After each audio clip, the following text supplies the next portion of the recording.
The defeat of Sihon and Og has sent shockwaves throughout the region.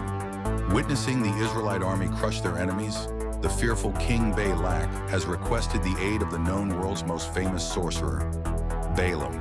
Balak realizes that any military endeavor against Israel will fail, especially after the defeat of Og, the giant king. So Balak resorts to enlisting dark magic. Balak's men arrive in Pethor to negotiate a price for Balaam's services. But God himself tells Balaam that cursing Israel will be fruitless, because God himself has blessed them. But Balak is desperate, and after a second round of negotiations and a heftier sum of money for Balaam finally concedes to helping the Moabites. Balaam's contract has an interesting stipulation, however. Balaam will only speak what God will tell him to speak. For it was in the midst of the negotiations with Balak's men that God spoke to Balaam. And while God permitted Balaam to work for Balak, God did not wish for it. It's on the 400-mile journey from Pethor to Moab, when Balaam is riding his tricked-out travel donkey, that the donkey suddenly veers off the trail twice. Perplexed and frustrated, Balaam strikes the donkey back onto the trail, but the donkey stops a third time and veers into a wall.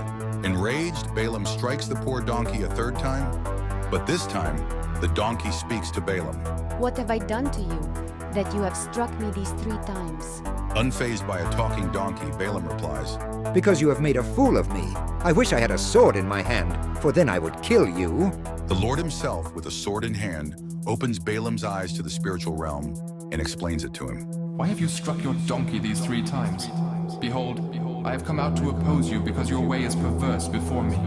The donkey saw me and turned aside before me these 3 times.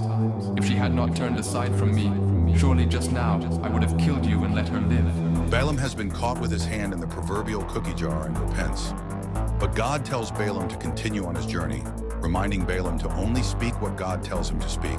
In spite of God's anger with Balaam, God will use Balaam's greed and reputation to make his own message clear to Balak, the Moabites, and the world. God's people are under divine protection, and Balak's plan is about to go awry.